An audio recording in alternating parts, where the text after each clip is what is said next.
For a while, I've been wanting to talk about coffee travel gear. So what kind of equipment should you bring if you're going on a road trip or on a holiday?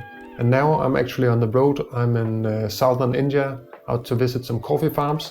So I thought this would be a good occasion to shoot a quick little video from my hotel room where I talk about what kind of gear I brought with me, how I use it, and what kind of thoughts have gone into selecting these pieces I brought with me. Hello and welcome to the channel. If you're new here, my name is Asa, aka the Coffee Chronicler. I'm a certified Q grader and coffee writer, and it's my goal to help you navigate in this crazy and confusing world of specialty coffee. Today we are going to talk about travel coffee gear.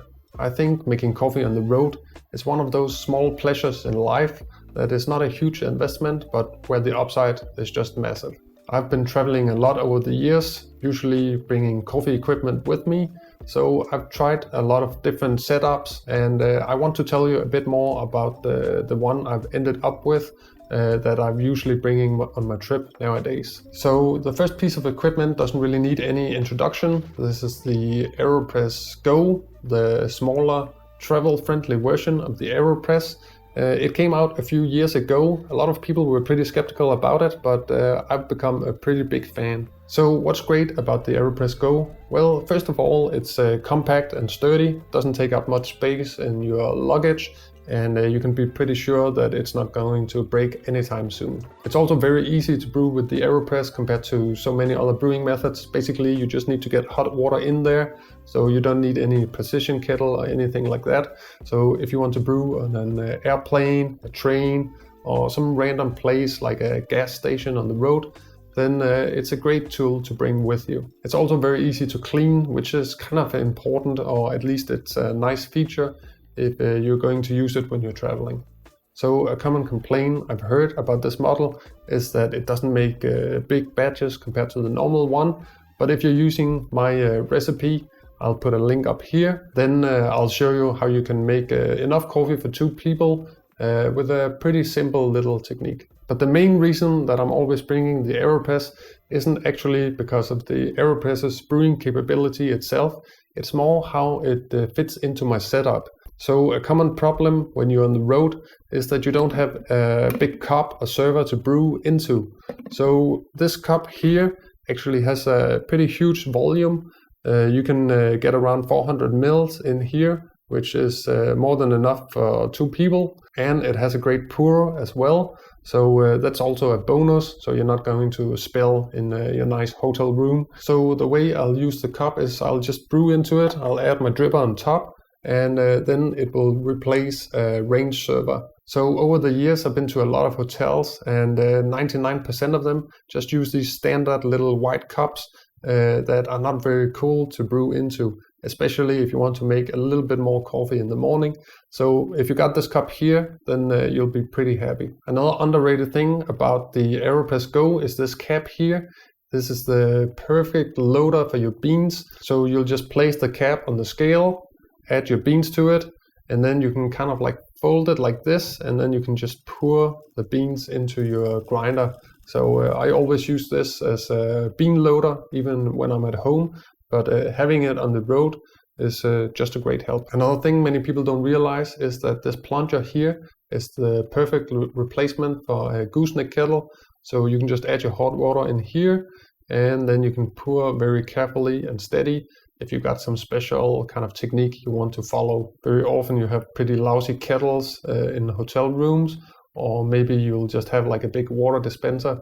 Then you can get the water from the dispenser into this plunger here, and yeah, you can still be brewing nice drip coffee. So as you probably saw before, the dripper I'm bringing with me is the Munich Tetra Drip.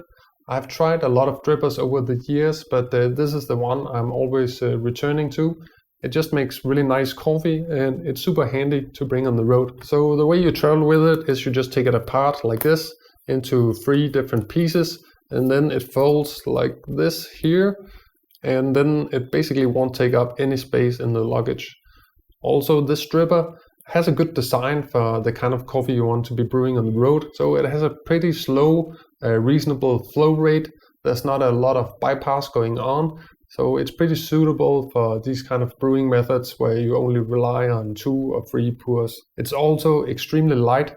It only weighs in at 24 grams. So if you want to talk about thermal stability, then I think it's hard to find a better dripper than this one here. There are 2 versions available of the Tetra Drip, a 1 cup and a 2 cup version. But since the big one is only 24 grams, I think it's a no-brainer just to bring this one on the road, and then you have the flexibility to brew bigger batches up to 400, 500 mils instead of being more limited. So basically this setup has me completely covered when I'm on the road. I have the AeroPress for the more tricky situations where it can be difficult to brew a proper cup of coffee. And then I have the Tetra Drip. I will usually use that in the Airbnb or hotel room. Of course, we're also going to talk about all the accessories. So for grinder, I've chosen this one here, the Easypresso Q2. This is the heptagonal version, which gives a really nice cup. I've brought the Q2 because on this trip I'm only traveling with hand luggage. So occasionally I'll bring bigger grinders. I brought the K-Max before.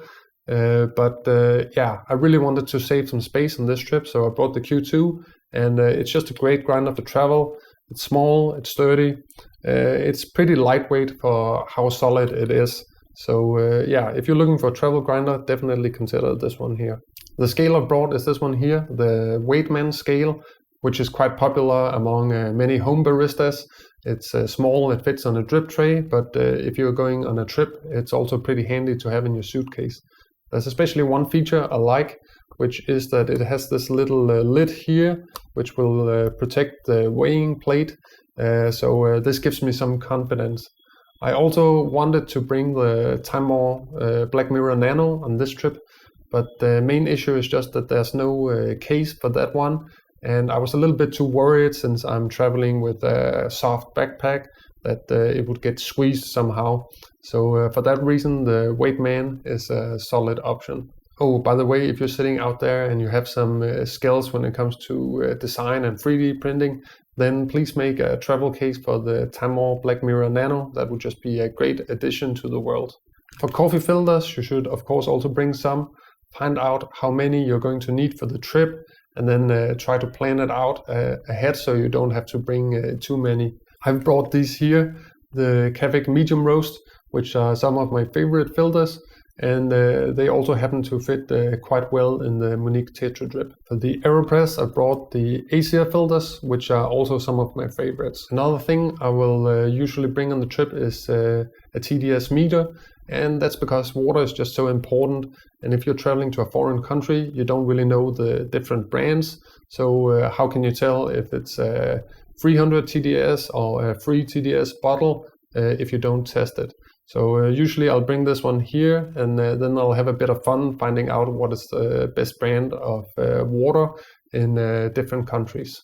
On this trip here, I've also brought the DripMaster B, and that is just a nice little convenient thing. You don't actually need it if you're traveling with the Tetra Drip, but I'm just a little bit lazy, so I like the convenience of just adding this one on top of the Tetra Drip after I did my blooming with the kettle.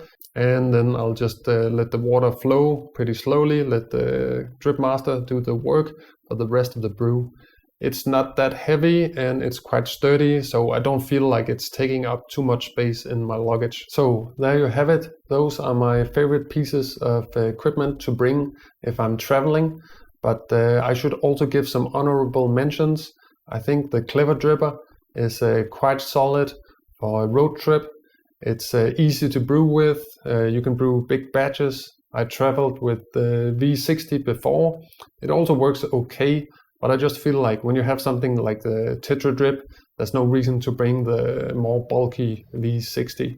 Also, a new dripper I've been using on a recent trip is called Simplify the Dripper. It's made by a Japanese brand called Bathtub Coffee. It's also super lightweight. It's easy to use, and it's kind of like a plastic Kalita.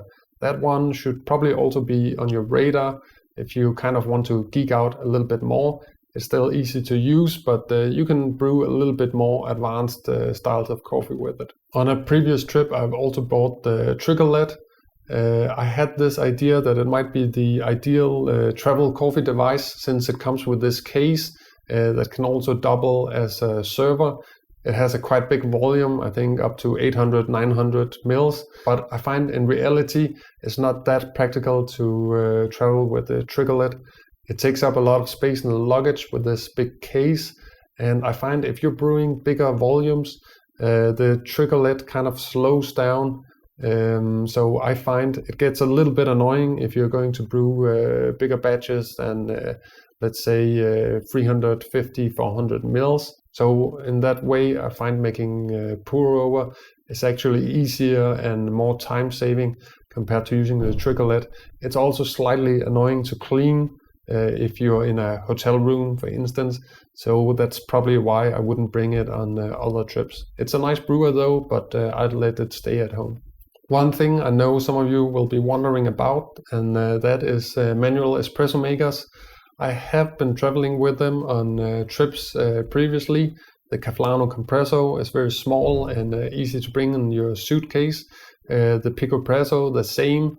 It's also pretty lightweight for an espresso maker. But on this trip here, I wanted to go as lightweight as possible. And I find I don't actually brew that much manual espresso when I'm in a hotel room. It's just not really what I want.